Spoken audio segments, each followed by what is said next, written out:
ছিল এক চোর, বেসিক্যালি চোর, বরাবর চুরি করে গেছেন পঞ্চায়েত থেকে মিউনিসিপাল সব জায়গায় চুরি করেছেন। আজকে অর্থাৎ লাঠি বাঁশ দলগাল শক্তি যার হাতে, পঞ্চায়েত তার হাতে, এই ব্যবস্থা কায়েম। বউয়ের নামে কোম্পানি, বউয়ের ভাইয়ের নামে কোম্পানি, তারা কন্ট্রাক্টর, তারা কাজ করবে, সেখান থেকে কাজ বানিয়ে আসবে। মালদার লাভলি খাতুন বাংলাদেশের নাগরিক, তাকে পর্যন্ত আপনারা পঞ্চায়েত প্রধান করে বসিয়ে দিয়েছিলেন। মানুষ বলতো না আমি এমএলএ হব, মানুষ বলতো না আমি এমপি হব, বলতো আমি পঞ্চায়েত প্রধান হব। কেন বলতো প্রধান হব? কোটি কোটি টাকা কামানোর সুযোগ। যাদের বিড়ি খাওয়ার টাকা ছিল না, তারা কোটি কোটি টাকার মালিক হয়েছে সরকারি টাকা চুরি করে। মানুষের বাড়ি এসেছে, কাজ এসে চুরি হয়েছে। কল্যাণী ব্লকের কথা বলতে পারি আমি। বিনা লড়াইয়ে জিতে আসা, চুরি করে জিতে আসা আপনাদের গ্রাম পঞ্চায়েতের সদস্যরা আর পঞ্চায়েত মুখ হচ্ছে না, আর পঞ্চায়েত মুখ হচ্ছে না। 100 দিনের কাজের টাকায় নেতারা বাইরে গেছেন, আবাস যোজনার টাকায় নেতাদের বাড়ির গ্যারেজ তৈরি হয়েছে, মানুষের কাজ হয়নি। এই চোরগুলো আজকে বড় বড় কথা বলছে। আমরা 2018 সালে মাননীয় দিলীপরা তখন যে জায়গা থেকে আসে, একটা পঞ্চায়েত সমিতি ভারতীয় জনতা পার্টি জিতেছিল। সেই ডেবরা পঞ্চায়েত সমিতি 5 বছর আপনারা গঠন করতে দেননি, কারণ ওটা বিজেপির পঞ্চায়েত সমিতি হয়ে যাবে। আপনারা ওইখানটা বসে আছেন না, আপনারা ডিজার্ভ করেন। আপনারা এই হাউসে বসার অধিকার নেই আপনারা। বেসিক্যালি যে পরিমাণে চুরি করেছেন, মানুষের সর্বস্ব লুট করেছেন, আপনারা প্রত্যেকটা জিনিস লুট করেছেন, কোনো জায়গা বাকি রাখেন। আজকে এই বিলটা দরকার ছিল। এই কারণেই তো 100 দিনের কাজের 44টা প্রজেক্টে কেন্দ্রীয় সরকারের ইন্সপেকশনের পর বলা হয়েছিল পঞ্চায়েত সচিবকে, রাজ্যের মুখ্যমন্ত্রীকে, যে চোর ধরো, জেল ভরো, তবেই 100 দিনের টাকা পাবে। আজকে কেন এই পরিস্থিতি তৈরি হলো, তার ব্যাখ্যা যদি আমরা করি, তাহলে বুঝতে হবে যে প্রশাসনকে গতিশীল রাখার জন্য, পরিষেবা জনগণের কাছে পৌঁছে দেওয়ার জন্য এর কোনো বিকল্প পথ রাজ্য সরকারের কাছে ছিল না।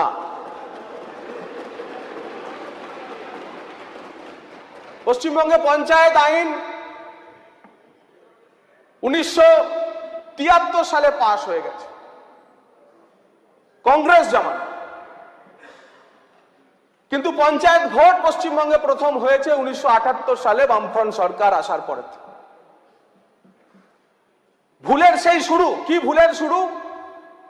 1978 সালে বামফ্রন্ট সরকার আসার পরেতে পশ্চিমবঙ্গে 30 স্তর গ্রাম পঞ্চায়েত ব্যবস্থা শুরু করেছিল, কিন্তু সেই ব্যবস্থা ছিল রাজনৈতিক সিম্বলে পঞ্চায়েত জিতে আসা। ভারতবর্ষের অন্য কোনো রাজ্যে, কেরল, ত্রিপুরা, পশ্চিমবঙ্গ ছাড়া 30 স্তর পঞ্চায়েত ব্যবস্থায় সরাসরি পলিটিক্যাল সিম্বলে জিতে আসার রেওয়াজ নেই। কিন্তু 1978 সালের পর থেকে ক্রমাগত বামফ্রন্ট অন্ততপক্ষে সময়ে পঞ্চায়েত নির্বাচনটা করিয়েছিল।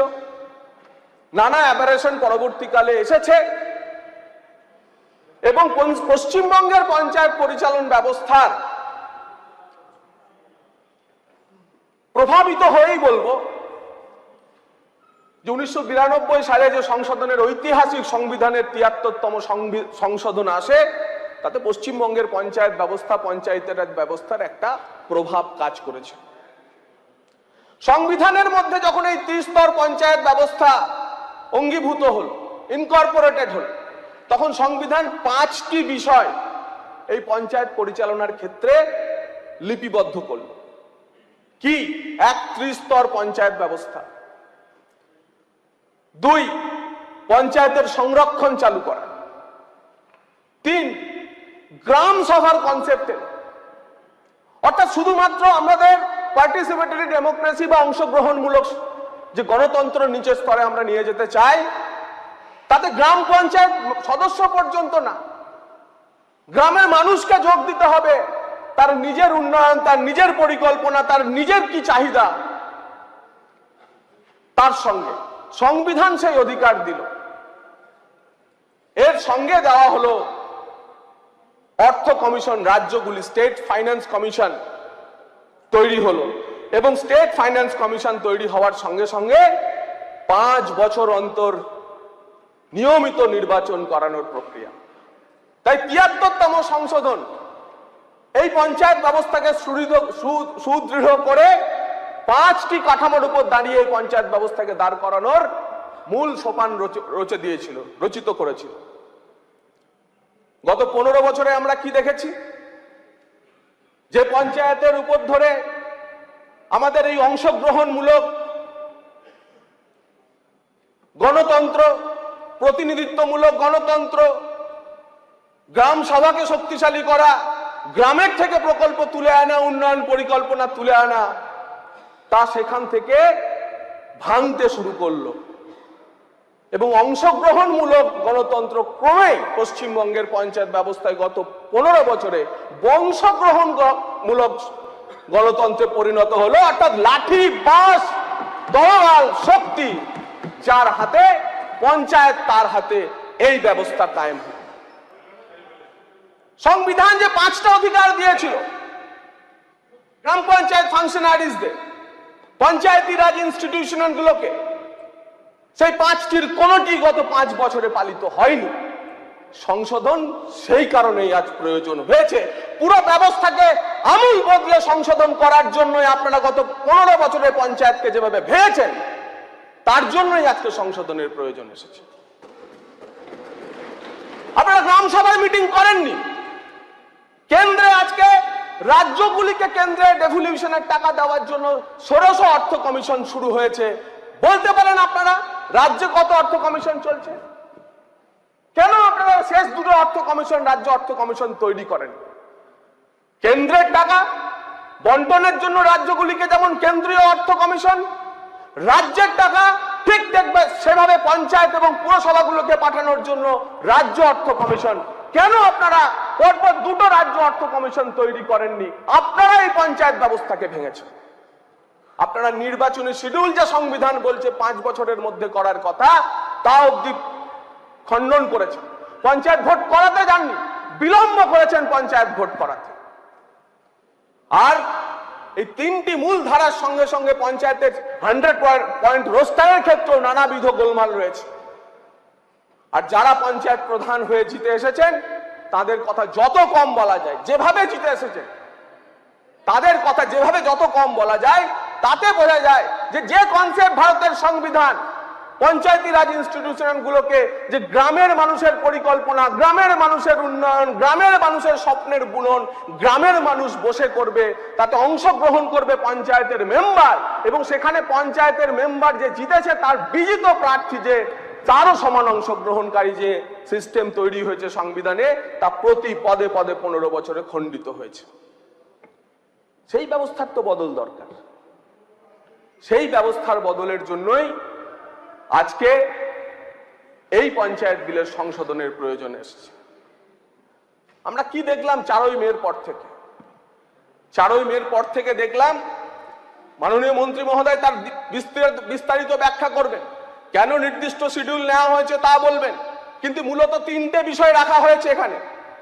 বিল যা বলছে যে এক গ্রাম পঞ্চায়েত প্রধান যদি নির্দিষ্ট সময় না আসেন, অন্য কোনো সদস্য যদি প্রধানের কাজ করতে না রাজি হন, ইতিমধ্যেই ব্যবস্থা আছে যে 30 দিনের অধিকার কাউকে দেওয়া যেতে পারে।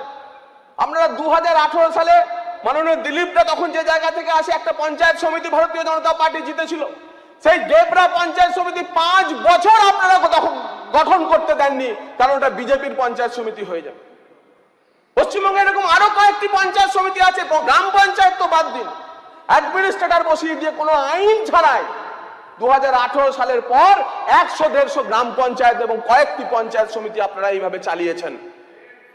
তখন তো আইন ছিল না। আমরা আইন দিয়েই সংশোধন করতে চাইছি, তার কারণ বিনা লড়াইয়ে জিতে আসা, চুরি করে জিতে আসা আপনাদের গ্রাম পঞ্চায়েতের সদস্যরা আর পঞ্চায়েত মুখ হচ্ছে না, আর পঞ্চায়েত মুখ হচ্ছে না। মেম্বাররাও আর পঞ্চায়েতে আসতে চাইছে না। মন্ত্রী অ্যাপিল করেছেন, আমরা গিয়ে অ্যাপিল করেছি, বারবার বলা হচ্ছে, তারপরেও তারা আসতে চাইছেন।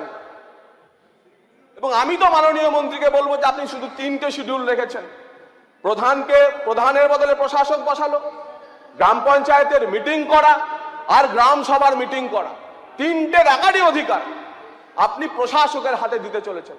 এবং আজকের পরিস্থিতিতে যদি নেক্সট যে পঞ্চায়েত নির্বাচন আছে আগামী 2-2.5 বছর পর্যন্ত যদি পরিষেবাকে নিচে পৌঁছাতে হয়, যদি জিরামজির সুবিধা পৌঁছাতে হয়, আয়ুষ্মানের সুবিধা পৌঁছাতে হয়, অন্নপূর্ণা সুবিধা পৌঁছাতে হয়, 16 ফিনান্স কমিশনের টাকা পৌঁছাতে হয়, RIDF এর টাকা পৌঁছাতে হয়, আনটাইড বিভিন্ন ফান্ডের টাকা পৌঁছাতে হয়, যদি বার্ধক্য ভাতা, বিধবা ভাতা, বয়স্ক ভাতা আমাদের নিচে পৌঁছাতে হয়, এছাড়া সরকারের সামনে এখন আর কোনো বিকল্প নেই। তাই এই সংশোধনী কোনোভাবে পঞ্চায়েত রাজ ইনস্টিটিউশনগুলোর গণতন্ত্রকে খতম করার জন্য না, এবং এটি একটি স্বল্প মেয়াদী ব্যবস্থা। পশ্চিমবঙ্গে পঞ্চায়েতের রাজে যদি আমরা যে কল্পনা সংবিধান করেছে, আমরা যে 72 সালের আইন, কংগ্রেসের তৈরি করে যারা আইন 72-73 সালের আইন নিয়ে আমরা যে গর্ব করতে পারি যে পশ্চিমবঙ্গের পঞ্চায়েত আইন ভারতবর্ষের অন্যতম প্রাচীন পঞ্চায়েত আইনগুলোর মধ্যে একটি, সেই ব্যবস্থা যদি আমরা কায়েম করতে পারি, যদি হিংসামুক্ত পঞ্চায়েত নির্বাচন সংগঠিত হয়, যদি যেভাবে নির্বাচনের দ্বারা গ্রাম সভায় পরিকল্পনা করে গ্রাম পঞ্চায়েত প্রার্থী নির্বাচিত করে তারপর সভা করে গ্রাম পঞ্চায়েত চালানোর পরিকল্পনা তৈরি হয়, তখন এই আইন প্রয়োজনে আবার সংশোধিত হবে, প্রয়োজনে আবার গ্রাম পঞ্চায়েতের প্রধান তাদের হাতেই ক্ষমতা যাবে। আমি তো মাননীয় মন্ত্রী মহোদয়ের কাছে অনুরোধ করব যে শুধুমাত্র এই সংশোধনী গ্রাম পঞ্চায়েত প্রধানদের উপর না রেখে কিছু ক্ষেত্রে পঞ্চায়েত সমিতি, কয়েকটি পঞ্চায়েত সমিতিকে বেশ কিছু, এবং প্রয়োজনে 2-1টি জেলা পরিষদের ক্ষেত্রে এর প্রয়োগ এবং সংশোধনী আনা যায় কিনা তা বিবেচনা করে দেখুন। মাননীয় অধ্যক্ষ মহোদয়, কোনোভাবেই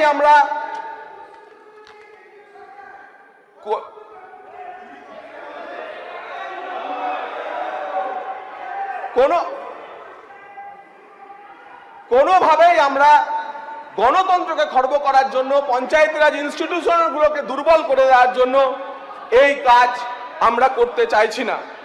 এবং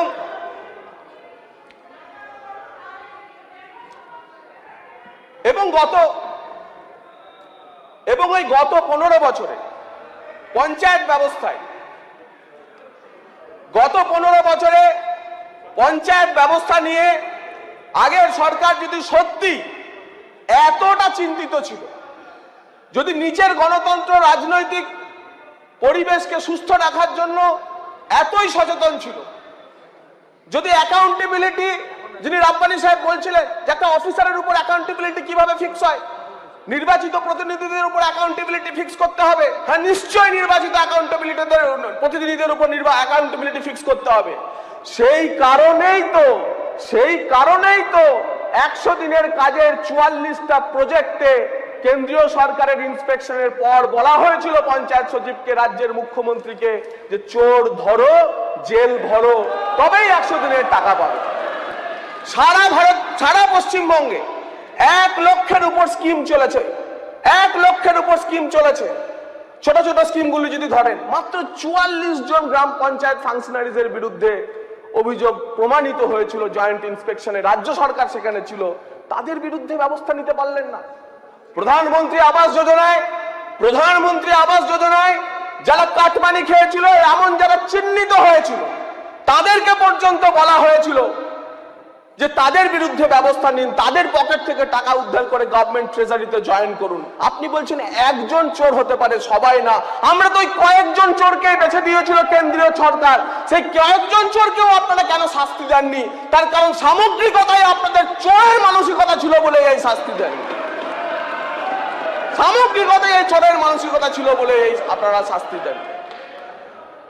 এবং আপনারা আরো বড় কাজ করেছেন, মালদার লাভলি খাতুন, বাংলাদেশের নাগরিক, তাকে পর্যন্ত আপনারা পঞ্চায়েত প্রধান করে বসিয়ে দিয়েছিলেন। এই পঞ্চায়েত ব্যবস্থার অ্যাবারেশনের জন্য সংশোধন প্রয়োজন।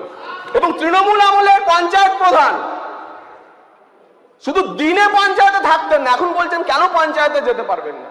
শুধু দিনে পঞ্চায়েতে থাকতেন না, রাত্রেও বাড়ি এসে পঞ্চায়েতের স্বপ্ন দেখতেন আর মনে মনে ভাবতেন, ও চাঁদ সামলে রাখো জোছনা। পঞ্চায়েতকে চাঁদ মনে হতো, আর এক একটা স্কিমকে মনে হতো সেই চাঁদের জোছনা। আহা, কেন একটু আরো 2-4টে এনআরজিএস এর প্রকল্প আসছে না, বিআরজিএফ হচ্ছে না, আরআইডিএফ হচ্ছে না। সেই চাঁদের জোছনায় আপনারা মারা করতেন। আর আজ কি পরিস্থিতি? আজ সেই চাঁদ আছে, কিন্তু পঞ্চায়েতের প্রধান নিজেকে এখন জামিনী ভাবতে শুরু করেছে। সে চাঁদ আছে, কিন্তু পঞ্চায়েতের প্রধান আজ নিজেকে জামিনী ভাবতে শুরু করেছে যে আমি জামিনী, তুমি শশী হে, ভাতিজ গগন মাঝে। আর শুধু তাই নয়, মাননীয় সদস্য এখন ভাবছেন যে মম সরসিত উজ্জ্বল প্রভা বিম্বিত, যেন লাজে প্রতিবিম্বিত হচ্ছেন চোরেদের রাজত্ব। এই চোরেদের রাজত্বকে দূর করার জন্য যে সংশোধন আসছে, সেই সংশোধনগুলো করে পূর্ণ সমর্থন জানিয়ে আমি অধ্যক্ষ মহোদয়, আমাকে সময় দেওয়ার জন্য ধন্যবাদ। ধন্যবাদ। মাননীয় অধ্যক্ষ মহাশয়কে অসংখ্য ধন্যবাদ তো West Bengal panchayat second amendment bill 2026 নিয়ে আমাকে বলতে দেওয়ার জন্য। এক্ষুনি অপোজিট সাইড থেকে কতগুলো কথা শুনছিলাম বারবার বলা হলো যে কেন্দ্র থেকে আমাদের টাকা দেওয়া হয়নি। তা আমার প্রশ্ন থাকবে, যখন বলার সুযোগ থাকবে ওনারা যেন বলেন। কিছু হলেই চোরদের বাঁচাতে সুপ্রিম কোর্ট ছুটেছিলেন। যদি কেন্দ্র থেকে সত্যি টাকা আটকে দিয়ে থাকে, তাহলে সংবিধানের 133 ধারা তখনও ছিল। সুপ্রিম কোর্টে গিয়ে মামলাটা করলেন না কেন? আমি বলছি কেন করলেন না তো সুপ্রিম কোর্টে গেলে হিসাব দিতে হতো, বলতে হতো টাকাটা কোথায়, কার পকেটে গেছে। পশ্চিমবঙ্গের পঞ্চায়েত রাজ সিস্টেম অত্যন্ত গর্বের সিস্টেম ছিল, তো শেষ 15 বছরে পঞ্চায়েত রাজ একটা পার্সোনাল রাজ হয়ে গেছিল। মানুষ বলতো না আমি এমএলএ হব, মানুষ বলতো না আমি এমপি হব, বলতো আমি পঞ্চায়েত প্রধান হব। কেন বলতো প্রধান হব? কোটি কোটি টাকা কামানোর সুযোগ। যাদের বিড়ি খাওয়ার টাকা ছিল না, তারা কোটি কোটি টাকার মালিক হয়েছে সরকারি টাকা চুরি করে। মানুষের বাড়ি এসেছে, কাজ এসে চুরি হয়েছে। কল্যাণী ব্লকের কথা বলতে পারি আমি। 2016-তে এক ভদ্রলোক মারা গেছে, সে 2020 পর্যন্ত 100 দিনের কাজে পুকুর কেটেছে। পশ্চিমবঙ্গের উন্নয়ন দেখে এত আনন্দ পেয়েছিল সবাই যে ওপর থেকে চলে আসলো এখানে 100 দিনের কাজ করার জন্য। আমরা দেখলাম, শুনলাম এই পঞ্চায়েত রাজ সিস্টেম যেটা ছিল for the people, of the people, by the people, এই তৃণমূল কংগ্রেস এটাকে for the thieves, of the thieves, by the থিভসে পরিণত করেছিল। চোরেদের জন্য, নিজেদের ব্যাংক ব্যালেন্স ভরানোর জন্য আজকে বড় বড় কথা বলছে। আমি এই বিলটাকে সম্পূর্ণ সমর্থন করি, খালি একটা সাজেশন আছে আমার। ফার্স্টলি সেকশন 9-এ 15 দিন প্রধান উপপ্রধান যদি উপস্থিত না থাকে, তাহলে অ্যাডমিনিস্ট্রেটর বসানোর কথা এটা বলা হয়েছে। 30 ডেজের পিরিয়ড দেওয়া হয়েছে। আমার মনে হয় 30 ডেজ ইজ টু লেস। মিউনিসিপ্যালিটির ক্ষেত্রে যখন 6 মান্থস থাকে, ইফ ইট ইজ পসিবল এই 30 ডেজটাকে যদি অ্যাটলিস্ট 60 ডেজ করা হয় তাহলে ভালো হয়। সেকেন্ড, অ্যামেন্ডমেন্ট অফ সেকশন 16 খুব প্রয়োজনীয়। পঞ্চায়েতগুলো আছে, পঞ্চায়েতগুলো টাকা কামানোর জায়গা হিসাবে ধরা হয়, এই পঞ্চায়েতগুলো রেগুলার মিটিং হয় না। রেগুলার মিটিং এর জন্য একটা অ্যাডমিনিস্ট্রেটিভ চেক দরকার ছিল এবং এই সেকশনের অ্যামেন্ডমেন্ট মাস্ট ছিল। সেকেন্ড, 16B, আমি সাধুবাদ জানাই, আমি ধন্যবাদ জানাই সরকারকে এই প্রভিশনটা আনার জন্য। পঞ্চায়েত কাদের জন্য? পঞ্চায়েত রাজ কাজের কথা ভেবে আনা হয়েছিল সাধারণ মানুষের, সাধারণ পাবলিকের, গ্রামের মানুষদের। সেখানে গ্রাম সভা মোটামুটি নেই হয়ে গেছিল। শেষ 15 বছরে পশ্চিমবঙ্গ কোনো গ্রাম সভা দেখেনি। গ্রাম সভা না হলে গ্রাম তাদের ইস্যুগুলো বলতে পারবে না, ইস্যুগুলো সামনে আসবে না, তাদের কথা মতো কাজ হবে না। কেন্দ্র সরকার থেকে বছর বছর কয়েক লক্ষ কোটি টাকা এসছে, টাকাগুলো চুরি হয়েছে, গ্রামের কাজ হয়নি। নেতাদের বাড়ি হয়েছে, 100 দিনের কাজের টাকায় নেতারা বাইরে গেছেন, আবাস যোজনার টাকায় নেতাদের বাড়ির গ্যারেজ তৈরি হয়েছে, কিন্তু মানুষের কাজ হয়নি। এই চোরগুলো আজকে বড় বড় কথা বলছে। সেকশন 45 এর অ্যামেন্ডমেন্ট আরো প্রয়োজন। টাকাটা মানুষের টাকা, জনগণের টাকা, পাবলিকের টাকা, পাবলিকের খরচা হবে, কারো পৈতৃক সম্পত্তি নয় সেখান থেকে কাটমানি নিয়ে বেরিয়ে যাবে। পঞ্চায়েতের কাজ হলে 20%, 30%, কোনো জায়গায় আবার প্রধান উপপ্রধানের লোকজনই কাজ করবে, নিয়ম থাকতে পারে না, তাও থাকে। বউয়ের নামে কোম্পানি, বউয়ের ভাইয়ের নামে কোম্পানি, তারা কন্ট্রাক্টর, তারা কাজ করবে, সেখান থেকে কাটমানি আসবে। এই হিসাবে অ্যাকাউন্টেবিলিটি দরকার ছিল। সেকশন 45 মাস্ট নিডেড ছিল, যেখান থেকে মানুষ অ্যাকচুয়াল হিসাব হবে, টাকা ডিসবার্সমেন্টগুলো ঠিকঠাক হবে। আমি আবার বলছি, পঞ্চায়েত মানুষের জন্য। পঞ্চায়েত রাজ এসেছিল একটা ভাবনা নিয়ে, একটা পরিকল্পনা নিয়ে মানুষের উপকার হবে। তো দেখা গেল এই পঞ্চায়েত রাজ লাস্ট 15 বছরে তৃণমূলের উপকারে লাগলো। পঞ্চায়েতের সময় আমরা দেখি লোকসভা ভোটে খুনোখুনি কম হয়, এবার তো হয়, মানে বিধানসভাতে হয়নি, বিধানসভা তো এখানে কম হয়। পঞ্চায়েতে কি এত মধু আছে? আজকে যারা পঞ্চায়েত নিয়ে একটু বড় বড় কথা বলছেন, একটু বলুন না ওই বেঞ্চ থেকে কি এমন মধু আছে যে আপনাদের দলেরই লোকজন পঞ্চায়েতে যখন টিকিট পাওয়ার চান্স থাকে সে খুন হয়ে যায়। কেন খুন হয়? কি জন্য খুন হয়? টাকা, তাই না? খালি টাকা, মানুষের দামের থেকে টাকা বেশি। 2018 পঞ্চায়েত আমাদের মনে আছে, 2018 পঞ্চায়েতে কয়েকটা দিনে একের পর এক মানে কার্যকর্তা খুন হলো। আমাদের জেতা পঞ্চায়েতগুলো, আমাদের পঞ্চায়েত রাজ মেম্বার জিতলো, তাদেরকে নিয়ে রাখতে হলো। তারপর দেখলাম ভাঙার খেলা। 2.5 বছর পর যখন চেঞ্জ করা যায়, লোকদের ভয় দেখিয়ে, মেরে, হুমকি দিয়ে, কেস করে একের পর এক। আমরা দেখিনি কেন? কারণ হচ্ছে আপনাদের চুরির জন্য। আজকে আপনারা ওইখানটা বসে আছেন না, আপনারা ডিজার্ভ করেন। আপনারা এই হাউসে বসার অধিকার নেই আপনারা, বেসিক্যালি যে পরিমাণে চুরি করেছেন, মানুষের সর্বস্ব লুট করেছেন, আপনারা প্রত্যেকটা জিনিস লুট করেছেন, কোনো জায়গা বাকি রাখেন। আজকে এই বিলটা দরকার ছিল। চোর, বেসিক্যালি চোর, বড় চুরি করে গেছেন, পঞ্চায়েত থেকে মিউনিসিপ্যাল সব জায়গায় চুরি করেছেন। আজকে ভালো আর খারাপ বলছেন পঞ্চায়েত রাজে। আবার বলছি, পঞ্চায়েতে দিলে বলবেন না। মাননীয় অধ্যক্ষ মহাশয়, মাননীয় অধ্যক্ষ মহাশয়, আমরা দেখেছি, এরকম ভাবে বলবেন না। মাননীয় অধ্যক্ষ মহাশয়, আমরা দেখেছি পঞ্চায়েতে। আমি আবার বলছি, এভাবে বলবেন না। মাননীয় অধ্যক্ষ মহাশয়, আমরা দেখেছি, আমরা টাইম টু টাইম দেখি যখন আমাদের লোকজন এইভাবে এই ল্যাঙ্গুয়েজে বলবেন না। মাননীয় অধ্যক্ষ আপনি মহাশয়, হাত দেখাবেন না। বসুন। বসে যান, শোভনবাবু বসে যান, মানুষ দেখছে। শোভনবাবু বসে যান, মানুষ দেখছে, এক মিনিট। মানুষ জানে। আপনি বসুন।